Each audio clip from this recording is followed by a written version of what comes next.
The bell dies like a betrayal. 8 seconds, a single breath, and an empire takes more than land. It takes a sound, a name, a life remembered. Picture a stone chapel on a hill, herbs drying from rafters, women who measure time by prayer, not by war. The air tastes of iron and distant smoke. A horizon that once promised seasons now promises banners. They arrive not as an army of slaughter, but as a machine of order, cataloging the living as assets, reassigning souls with ink rather than sword. Listen, the first 8 seconds are a contract written in fear. You hear the bell shatter, then ledger pages turn, and that turning is the subtlest violence of all. I speak to you not as a storyteller, but as an instructor. This is not entertainment. This is reconnaissance into how systems of power learn to make forgetting efficient and obedient. These women are not faceless victims. They are the first line of cultural memory, the keepers of songs, the archivists of vows. Remove them and you hollow a people from the inside. The Ottomans did not always need to murder to conquer. They developed procedures. Every video here is more than just content. It's crafted with love, talent, and the drive to create something meaningful. Subscribe this channel only if you're ready to see what they swore you'd never know. They erased this from history. We're putting it back. Subscribe before it disappears again. And press the bell icon also to get latest video at your door. They offered terms, sanctuary in exchange for names, protection in exchange for forgetting. Convert and you survive. Refuse and you are repurposed. Repurposed is the bureaucratic word for what happens when an institution decides it wants the outward functions of a believer without the complications of conviction. Imagine being stripped of the right to insist inwardly while your body performs the rituals the empire requires. Imagine your voice used as proof that resistance can be domesticated, that faith can be taught compliance. That is the point, to produce living portraits of submission so clean they become doctrine. They parade these living proofs like exhibits, not to tell a tale of victory, but to teach the lesson that defiance can be sanitized, that memory can be quarantined. In Constantinople, under domes that once lifted hymns to God, new echoes were engineered. Bells were silenced, mosaics covered, and women who had dedicated their lives to prayer were carefully absorbed into households and palaces. They were catalogued in manifests and inventories, as if their vows were ledger entries. This is a story about the quiet architecture of erasure, how conquest becomes administration, and how men in power learn to make silence outlast stone. The convent smelled of smoke long before the soldiers arrived. Sister Eleni felt it first, an old instinct honed from nights tending candles too close to parchment. She stood at the window, silver crucifix cold in her hand, watching the sky bruise with approaching fire. Behind her, the sisters knelt in rows, their whispered psalms trembling like reeds in wind. The horizon flickered, torchlight, not dawn. The sound came next, steady and deliberate, boots against the stone path that had only ever known bare feet. When the gates shuttered, the women didn't scream. They knew the sound of finality. The first man through wore no armor. He carried a scroll. His eyes, flat and deliberate, scanned their faces the way a merchant studies grain. The parchment cracked as he unrolled it. Imperial decree. Convert and serve, or resist and vanish. The translator's voice broke halfway through, and the silence that followed felt heavier than the words. Sister Eleni rose from her knees, voice clear enough to still the tremor in others. "We have already been claimed," she said. "There is nothing left to take." The officer smiled, a small, almost merciful curve of the mouth that held no mercy at all. The scroll rolled shut. Orders were given. No blades were drawn, only locks fastened, food withheld, water rationed. The empire did not rush its victories. It preferred watching faith decay in slow motion. The women prayed in shifts, faint voices echoing against stone, until even prayer began to sound like madness. On the second night, one of the younger sisters, barely 17, began to laugh in the dark. The sound startled even her. She pressed her hand to her mouth, tears leaking between her fingers. "He cannot hear us here," she whispered. Sister Theodora, oldest among them, reached across the cold floor, touched her shoulder. "He hears," she said, "even if we don't." Outside, soldiers feasted, their laughter seeping through cracks in the chapel door. Bread, meat, the clatter of cups. Inside, hunger became revelation. On the third dawn, the sky turned red, and with it, something inside them hardened. They stopped asking for mercy. They began to sing. Not hymns of salvation, but songs of remembrance. Voices rose in defiance, pure and raw, until the officer outside lifted his head, uneasy for the first time. He realized conquest had entered a room where he could not follow. By the fourth dawn, the convent's courtyard was a graveyard of silence. The bell tower, once the heart of their days, lay collapsed, its stones scattered like the broken beads of a rosary. Smoke drifted low over the valley, thin and blue, the breath of a dying world. The doors opened without warning. Light poured in like accusation. Hassan Pasha entered first, calm, immaculate, his boots unstained by ash. Behind him came men who carried no weapons, only chains.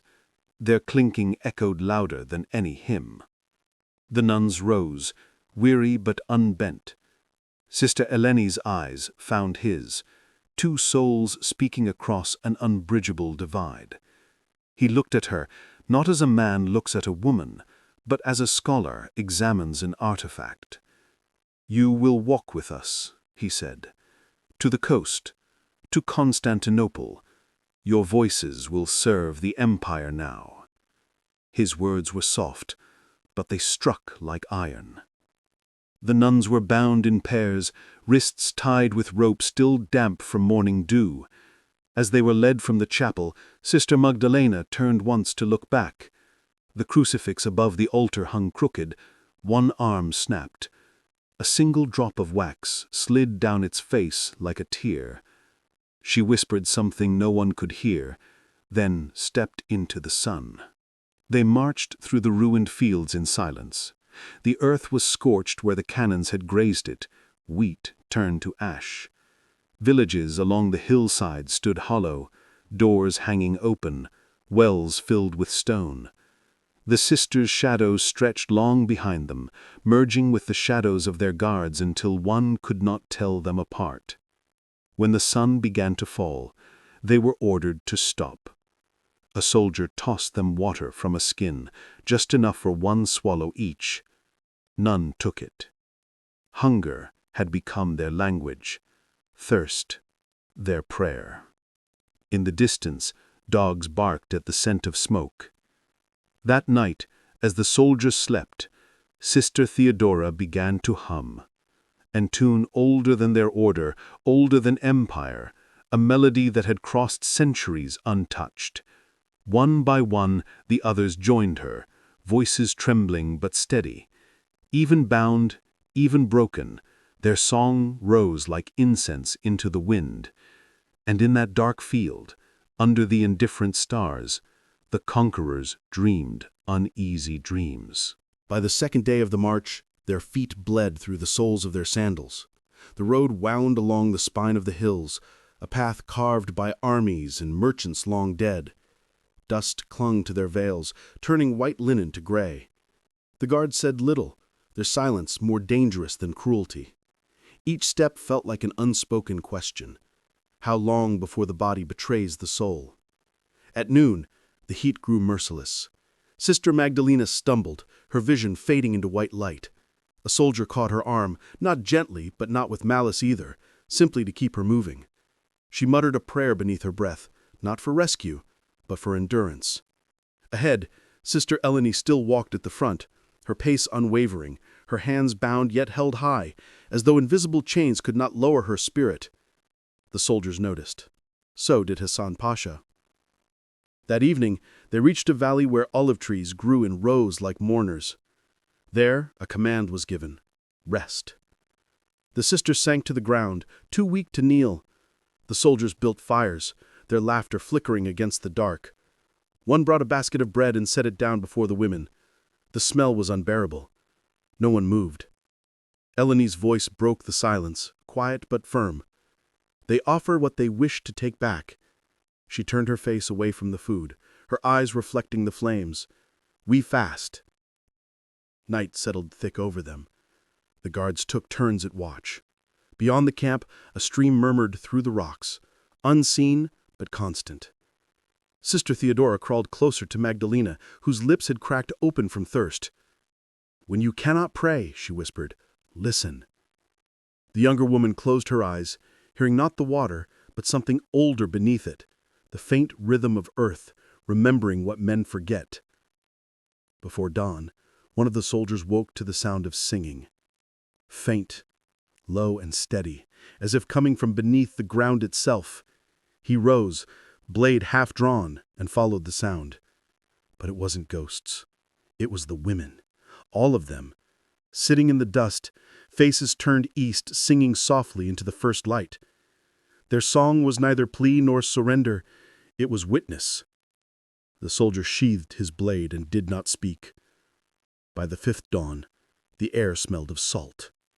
The hills gave way to the coast, and the faint hiss of waves carried through the wind. The sisters could see the sea before they reached it, a vast, merciless blue stretching farther than their hope could travel. For a moment, the soldiers paused. Even conquest quieted before the horizon. Hasan Pasha watched them, unreadable, then raised his hand. The march continued. They reached the port of Volos by midday. The docks were crowded with merchants, soldiers, and chained captives. The smell of tar, sweat, and fish hung thick in the air. Ships rocked against the tide, their sails the color of bone. The sisters were herded toward one, a galley wider than a cathedral, its hull scarred from battle. Iron rings gleamed along the benches inside. When they were told to board, they hesitated only once. Sister Eleni looked back at the hills, at the faint line of the convent smoke still trailing in the distance.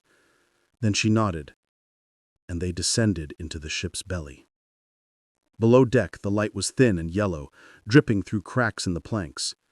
They were chained in rows, wrists to iron, ankles to wood. The air was heavy with damp and breath. Sister Magdalena leaned her head against the timber, whispering fragments of psalms to herself. "Though I walk through the valley," she murmured, and beside her another voice finished, "I will fear no evil." A chain shifted. The prayer continued, growing into a quiet chorus that the sea itself seemed to listen to. That night, the galley moved. The oars struck water in rhythm, human, mechanical, eternal. The women felt each pull through the floorboards, each creak of timber like the heartbeat of captivity. Sister Theodora's fingers traced the cross she had carved into the wood, marking time, marking existence. When the storm came, it came without warning. Thunder swallowed the sky, waves shattered over the deck, and water poured through the seams. The sisters did not scream. They prayed louder. When morning came, the sea was calm again. One of the younger sisters, pale and trembling, turned to Eleni and asked, "Is this hell?" Eleni looked toward the faint strip of land rising ahead, Constantinople, glinting under the dawn. She said, No, hell remembers you. This place will not. The ship entered the Bosphorus beneath a sky the color of iron. Constantinople rose before them, its domes catching the first thin light of morning, its towers standing like watchful sentinels over centuries of conquest. The water was still, too still, as if holding its breath. The sisters were silent, each chained to the weight of her own heartbeat. When the oars stopped, the silence was so deep it felt alive. The soldiers shouted orders, ropes were thrown, and the ship moored against the stone dock with a groan that echoed through the hull. One by one the captives were unchained. Rust flaked from the metal as their wrists were freed, leaving red marks like wounds that refused to heal. The sisters stood, unsteady, blinking against the sudden brightness. Hassan Pasha waited at the foot of the gangplank, robes immaculate, a faint smile stitched across his face. "Welcome to the heart of the world," he said, "the city of peace." The irony passed over them like a curse. The women were herded onto the docks, past rows of merchants and guards who stopped to stare. Christian nuns, veiled, barefoot, sunburned, were rare enough to draw whispers. Children pointed, mothers turned their faces, but no one intervened. The empire had taught its people well: look, but do not remember. They were led through the streets, through markets thick with spice and incense, through archways carved with verses they could not read. The sound of the city was endless: bells, shouts, the chant of prayer rolling from the minarets above. When they reached the shadow of Hagia Sophia, they stopped. The great dome loomed over them, immense, gold in the morning sun. Once it had been the heart of Christendom, now the crescent crowned its peak. Sister Eleni raised her eyes toward it, lips moving though no sound came. She remembered stories told by travelers, the angels painted in the vaults, their faces hidden beneath plaster now. She wondered if they could still see, trapped behind centuries of silence. A soldier barked an order. They were forced to kneel as the call to prayer began, a wave of sound that swallowed the city. Sister Magdalena looked at the others, her voice breaking to a whisper. "We are home, but it is no longer ours." Hassan Pasha turned his head slightly at her words, but said nothing. Instead he gestured forward, down into the palace tunnels, where the light began to fade. The descent began with stone steps slick from centuries of damp. The air thickened, heavy with the scent of earth and something older: salt, rust, forgotten breath. Torches burned low in iron brackets, casting trembling light along the walls. The sisters moved single file, hands bound once more, shadows of themselves stretching long behind them. The noise of the city above faded, until all that remained was the drip of unseen water and the echo of their own footsteps. At the bottom of the passage waited a corridor that turned and turned again, as if designed to erase direction. A single door of blackened oak stood ahead, unmarked, sealed with a chain. Hassan Pasha gave a small nod. A guard stepped forward, unfastened the lock, and pushed the door inward. The hinges groaned like a dying thing. What lay beyond was not a room. It was a cell made from silence itself. Stone walls, a single narrow slit of light, and a floor scattered with straw that had long since lost its color. "Here you will serve," Hassan said, his tone calm, almost fatherly. "Here you will learn peace." He turned to leave, his robe brushing the doorway. The soldiers followed one by one, until the echo of their retreat remained. The iron door closed, and the sound of the lock falling into place struck harder than any weapon. For a long time no one spoke. The only movement came from Sister Magdalena, who pressed her hand against the wall, tracing its rough surface until her fingers caught on something carved deep into the stone. It was a cross, small, crude, old. There were others beside it, faint, worn down by time and touch. Someone had been here before. Sister Eleni sank to her knees. "Then this is not the first prayer spoken here," she whispered. Around her the others gathered, hands finding the carved marks, palms pressed against the history of unseen captives. The walls felt warm, alive with memory. When night fell, The slit of light vanished and darkness took its place completely. The sisters lay against the cold floor, their breaths rising and falling in rhythm. In the far corner, a faint tune began, a hymn, carried from trembling lips. One by one, voices joined, until the cell became a living echo of faith, refusing to die. Days became indistinguishable from nights. No sun marked their hours, no bell tolled their prayers. The world above might have forgotten them entirely, but below the palace, time moved differently, measured not in light, but in breath, in endurance, in the slow wearing down of the will. The sisters were made to work in silence. Each morning the iron door opened, and a guard would lead them into corridors dimly lit by oil lamps. They scrubbed marble floors, washed linen soaked in perfumes they would never wear, polished silver for feasts they would never see. They learned to move like shadows, seen but never noticed. The palace corridors echoed with voices, laughter, and the faint music of strings drifting from distant rooms. None of it belonged to them. Each task was another layer of humiliation, yet beneath the ritual of servitude, something survived. They began to recognize one another by the sound of steps, by the rhythm of breath, by the faint hum of a psalm shared between them as they worked. At night, they returned to the cell. The walls had become their scripture. They scratched prayers into the stone using broken pottery or the edge of the nail. Sister Magdalena marked each passing day with a thin line, steady even when her hand trembled. Sister Theodora, old and nearly blind, recited fragments of the Gospels from memory, her voice steady and sure. When she spoke, the others closed their eyes, and for a moment the walls seemed to widen, the air warmer, almost holy.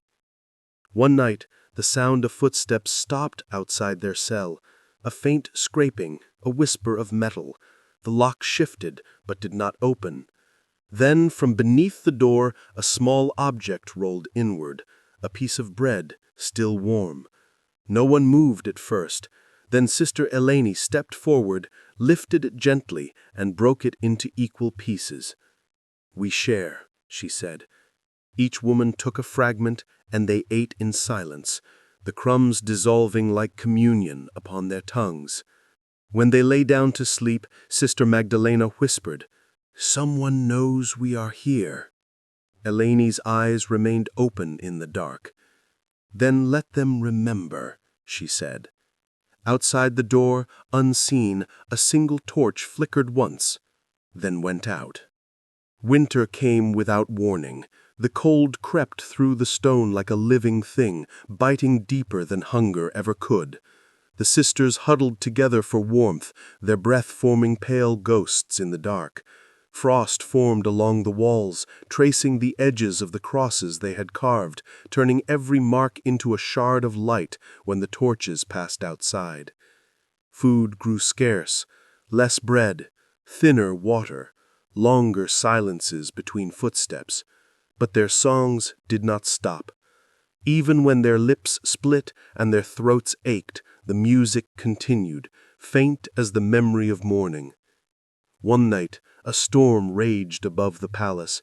The wind howled through unseen cracks, carrying with it the sounds of the city, the cry of traders, the ringing of hammers, the faint call to prayer swallowed by thunder. It reminded Sister Magdalena of the sea, of the ship that had brought them here.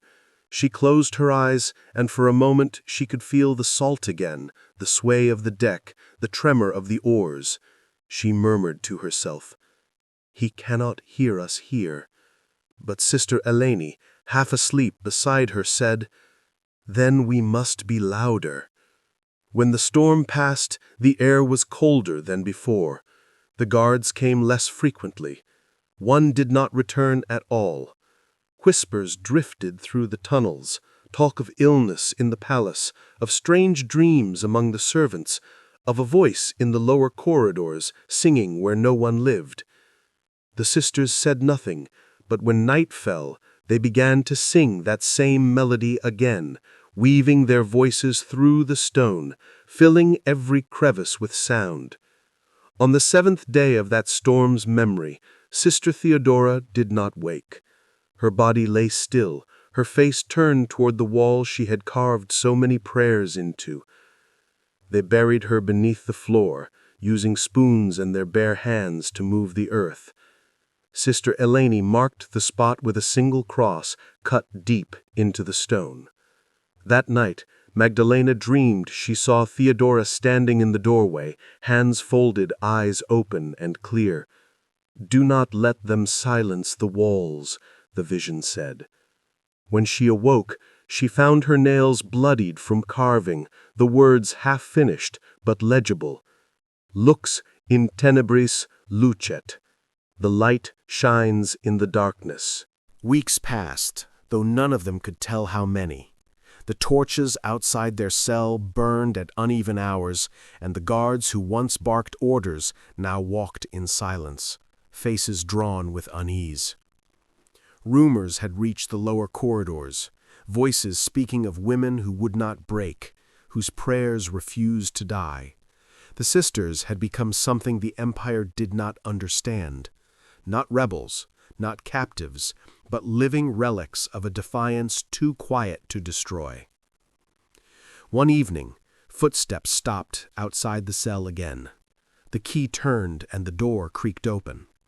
A single figure entered, cloaked, his face hidden in the flicker of the torch he carried. He said nothing, only set down a small clay bowl of oil and a scrap of parchment. When he left, the door closed softly, without a lock. The sisters gathered around the bowl. Carved into its side was a symbol, a cross within a crescent. The parchment held a single line, written in Greek: "The world remembers those who refuse to disappear." Sister Eleni read the words aloud, her voice trembling. Then she looked around the room, at the faint outlines of every cross, every prayer, every scratch left by their hands. "Then we will be remembered," she said. They used the oil to light a flame, the first they had kindled on their own since captivity began. Its glow filled the chamber with a golden pulse that reached the carvings and made them shimmer like constellations. That night, they prayed not in whispers, but aloud. Every voice rose with a kind of terrible peace, a sound that rolled through the tunnels and into the bones of the palace itself. Above them, servants awoke in fright. Some claimed to hear bells ringing where no church remained. Others said they smelled incense drifting through the marble halls. Hassan Pasha, waking in his chambers, felt the air shift and old rhythms stirring beneath the empire's perfect order. By dawn, when the guards opened the cell, the oil had burned away. The sisters knelt in silence, faces calm, hands folded. But something in the room had changed. The air was warm, as if touched by unseen fire. The crosses glowed faintly in the torchlight, their edges gleaming with fresh gold dust. The guard who entered stumbled backward, crossing himself before he could stop. The women said nothing. Their eyes were steady, their faith unbroken. Somewhere above, the first morning call to prayer echoed across Constantinople, low, mournful, and strangely hollow, as though the city itself was listening. By the time spring returned to the city above, the sisters were no longer seen. The guards still brought rations, but fewer each week, sliding them through the door without words.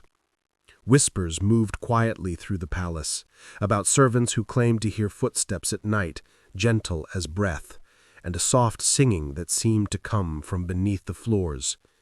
The empire had buried its captives, but their silence had turned into something else, something that could not be contained by stone. One night, Hassan Pasha descended alone. His torchlight carved orange streaks across the damp walls as he followed the corridor to the cell. The air was thick with the scent of wax and smoke. When he opened the door, he froze. The sisters stood in a circle, faces lifted, eyes open but unfocused, their lips moving in perfect unison. Between them burned a single flame, impossibly steady, though no wind touched it. For a moment the Pasha did not breathe. He felt the weight of centuries pressing against him, faith made into something solid, unyielding. "Enough," he whispered, though his voice lacked command. Sister Eleni turned her gaze toward him. Her eyes, once soft and human, now seemed carved from light itself. "It is never enough," she said. "You can take what you see, but not what you hear." The words struck him harder than any blade. He backed away, leaving the door open behind him. When dawn came, the torches in the corridor burned to stubs. No orders were given. The cell remained unguarded for the first time in years. A young servant sent to deliver food found the room empty. The chains lay in neat coils, untouched. On the wall above them, carved deeper than before, were 3 words in Latin: Memoria manet viva. Memory remains alive. The servant fled, swearing he heard footsteps following him through the tunnels, light and rhythmic, as if 23 pairs of feet still walked in prayer. The story spread quietly through the palace, then through the city, and finally across the empire. Some said the women had been freed by sympathetic monks. Others whispered they had simply vanished, taken by the god who refused to forget them. But those who worked in the lowest halls swore that on certain nights when the world above was still, they could hear faint singing through the stones, rising from the depths, like the sea remembering its dead. The disappearance of the sisters became a wound the palace could not speak of. No reports were written, no search was ordered, yet the corridors that led to their cell were sealed within a day. Masons worked in silence, bricking the doorway shut under torchlight, while the guards watched without expression. But even as the final stone was placed, the air in the tunnel changed. The workers said they felt warmth, like breath against their necks, and heard faint voices murmuring prayers beneath the mortar. None of them returned to that passage again. Above, life in the palace continued, polished and precise. The empire marched forward, its ceremonies immaculate, its rulers sure of their dominion. Yet in small, unseen ways, something had shifted. The candles in the sultan's chamber flickered for no reason. Bells in distant churches, long silenced, rang once in the middle of the night and stopped. The scribes who worked in the archives swore they found pages where no ink had been before, faint writings in Greek and Latin that faded when touched by light. In the weeks that followed, a rumor took root among the servants. They said that deep beneath the marble floors, a door could sometimes be heard opening, not with force, but with a sound like stone exhaling. On those nights, the smell of burning oil would rise faintly through the vents, and the air would hum with a strange calm. A few claimed they saw figures moving through the shadows of the palace gardens, veiled women walking slowly, their steps soundless, their faces hidden. When approached, they vanished like mist. One night, as the muezzin's call faded into the dark, Hassan Pasha stood on the balcony overlooking the city. The wind from the Bosphorus carried the scent of salt and something faintly sweet, incense, though none had been burned that day. He turned toward the old quarter, where the Hagia Sophia's dome glimmered in moonlight. For a moment he thought he heard it, a harmony rising beneath the sound of waves, a hymn too old to name, too human to ignore. He closed his eyes and bowed his head, not in prayer, but in surrender to something he could not command. Far below, beneath the sealed stones, the words carved by the sisters still glowed faintly in the dark. Lux in tenebris lucet. The light shines in the darkness. And in that moment it did.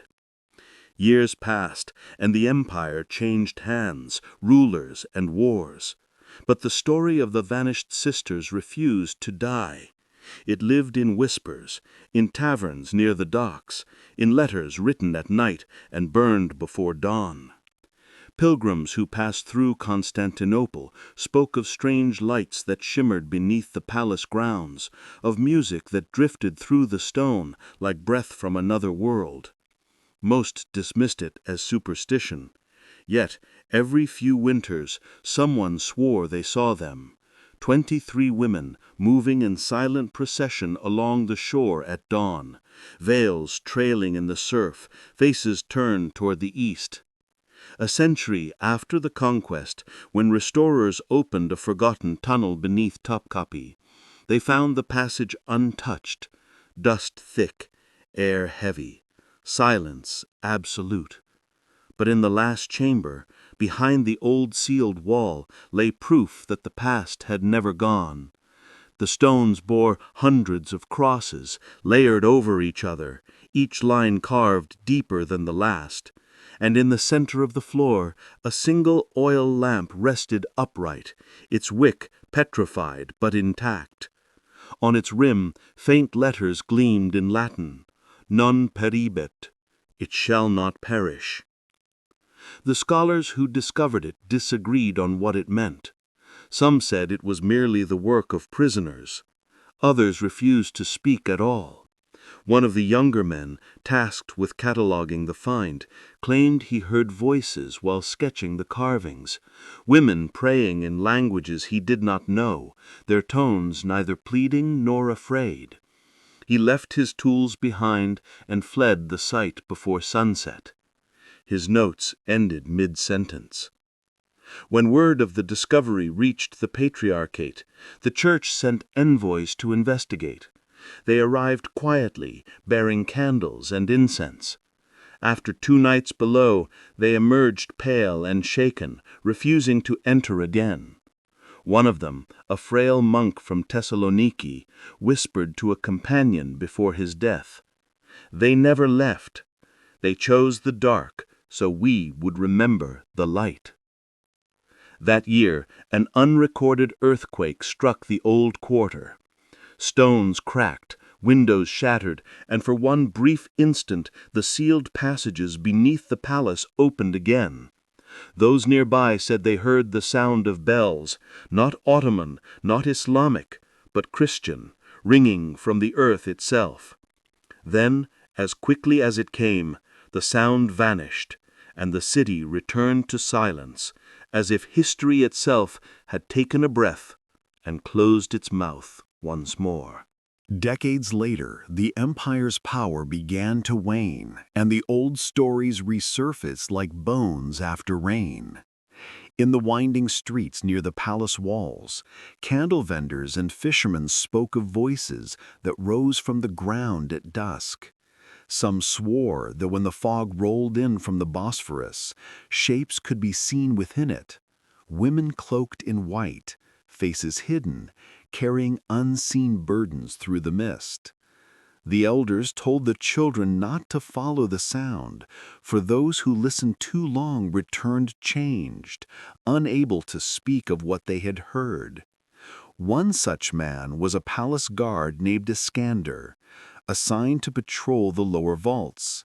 It was said that he feared nothing, not blade, not spirit. But on the night of the winter solstice, he did not return to his post. His lantern was found still burning on the steps, its flame steady despite the draft. 3 days later, he stumbled into the courtyard at dawn, clothes soaked with salt water, his eyes wide with terror. "They're singing," he whispered. "They never stopped." He died before nightfall, and his body was buried without ceremony near the outer wall. In the years that followed, strange things began to happen within the palace. The floors beneath the oldest chambers sometimes trembled as if echoing distant footsteps. The marble of the harem baths developed faint, almost invisible patterns, lines that when traced formed crosses.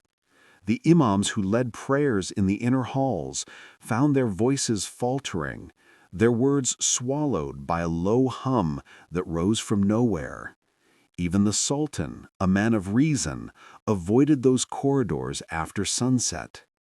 One night an earthquake struck again, smaller than the last, but sharper, like a warning. The walls groaned, and for a single heartbeat, a sound filled the air that no one could deny. Bells, faint and beautiful, ringing beneath the city. The call to prayer stopped mid-verse. The soldiers froze where they stood. At dawn, the tremor ceased, and silence returned. But those who entered the lowest halls found something new. A line of fresh carvings had appeared along the sealed passage, letters so fine they could only have been etched by human hands. The words were Latin, glowing faintly in the torchlight. Nos non sumus umbrae. We are not shadows. The guards sealed the passage again that same day, but the words remained. And for years after, when the wind blew in from the sea, the people swore they could still hear faint voices rising from the stones, praying not for deliverance, but for remembrance. By the turn of another century, the empire's heart had begun to rot from within. Wars were lost, cities slipped away like sand through a fist, and the once glorious palaces stood as monuments to ghosts. The old stories, once whispered, now forbidden, had become dangerous again. The authorities declared them heresy, superstition, rebellion against reason. But in the narrow streets behind the Hagia Sophia, where candlelight still flickered after curfew, the tale of the 23 sisters was told in low voices as both warning and prayer. A group of workmen were ordered to clear the lowest chambers of the palace in preparation for renovations. None volunteered. Finally, a handful of convicts were promised freedom if they completed the task. They descended into the tunnels with torches and hammers, their laughter nervous and hollow. By nightfall, only 2 returned. Their faces were white as bone. One could not speak. The other muttered endlessly, "They are still there. They walk in circles, singing under the floor." When the overseer demanded proof, he simply pointed at his hands. His palms were burned with the shape of small crosses, red and perfect as though pressed by unseen fire. After that, the entrances were sealed once more, this time with iron and cement. The engineers recorded it as a structural necessity, though none dared return to confirm. Still, strange occurrences continued. On windless nights, torches along the walls would flicker and die, and the scent of myrrh would drift through the courtyard. Soldiers claimed to hear footsteps pacing beneath their barracks, soft and measured, as if a procession never ended. Years later, during a spring storm, a bolt of lightning struck the eastern tower and split a section of the palace floor. Beneath the crack, workers found a hollow chamber no larger than a cell. Inside lay a fragment of cloth, yellowed but intact, a piece of a nun's veil embroidered with a single Latin phrase in trembling thread: "Non oblivisci," do not forget. The cloth was taken to the archives,